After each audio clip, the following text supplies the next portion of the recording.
নমস্কার বন্ধুরা, আমি সঞ্চিতাস এসেন্স রেসিপিস ইউটিউব চ্যানেলে আপনাকে স্বাগত। পুজো স্পেশাল খাওয়া দাওয়া রেসিপিতে আজকের পর্বে আমরা দেখব চিকেন চেঙ্গিজের একটা সুন্দর রেসিপি। খুবই সুন্দর আর খুবই সুস্বাদু এই রেসিপি।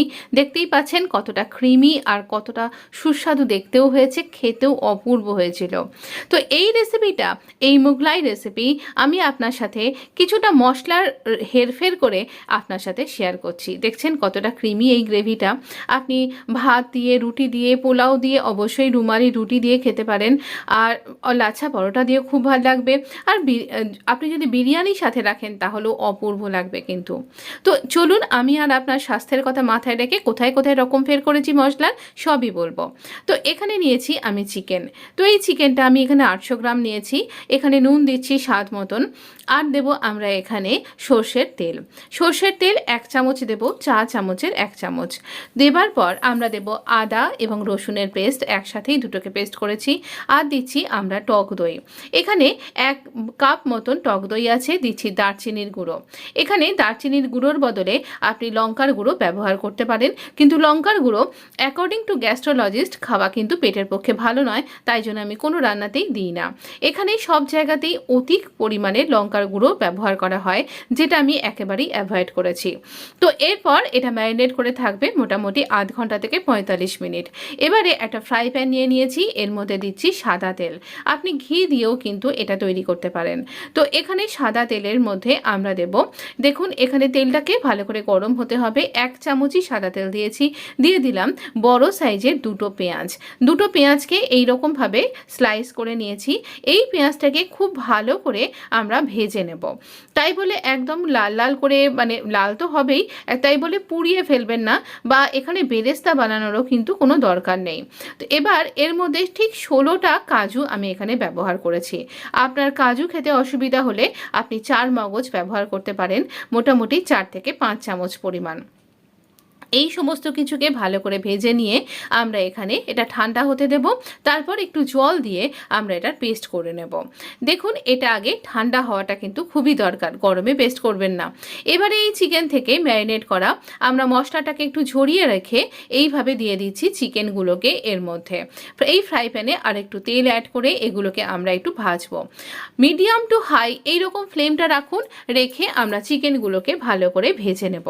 তো এবার এপিট ওপিট করে যখন চিকেনগুলো ভাজা হচ্ছে, সেই সময় আমি আর একটা প্যান বসিয়ে দিয়েছি। এটা কড়াইতে, এই কড়াইয়ের মধ্যে আমি দিয়েছি তেল আর দিচ্ছি জিঞ্জার গার্লিক পেস্ট। তো এই জিঞ্জার গার্লিক পেস্টটাকে খুব ভালো করে আমরা ভেজে নেব।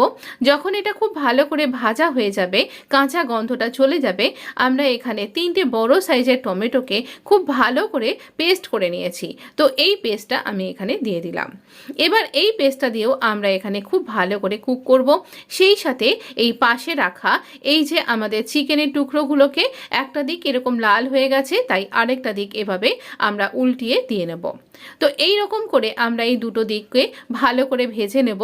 আপনি কয়েকটা ব্যাচে এগুলোকে ভেজে নিন, আর দরকার পড়লে এখানে তেল অ্যাড করতে হবে, যদিও আমার আর দরকার পড়েনি। তো এই রকম করে আমরা চিকেনের টুকরোগুলোকে ভালো করে ভেজে নেব। আর এখানে তৈরি হচ্ছে আমাদের এই গ্রেভিটা। তো টমেটোকে খুব ভালো করে আমরা কিন্তু কুক করে নেব। টমেটোকে খুব ভালো করে এখানে হাই ফ্লেমে রান্না করুন। আমার দেখুন এরকম করে চিকেনের টুকরোগুলো ভাজা হয়ে গেছে। আমি দুটো ব্যাচে এগুলোকে ভেজে নিয়েছিলাম। তো চিকেনের টুকরোগুলো ভাজা হলে মোটামুটি আপনার 70 to 80% মতন কুক হয়েই যাবে। তারপরে আমরা গ্রেভির সাথে কুক করব। তো এখানে এই রকম করে আপনাকে ভেজে নিতে হবে। তো এখানে যখন ভাজবেন খেয়াল রাখবেন যেন গ্রেভির মশলাটা তেলের মধ্যে না চলে যায়।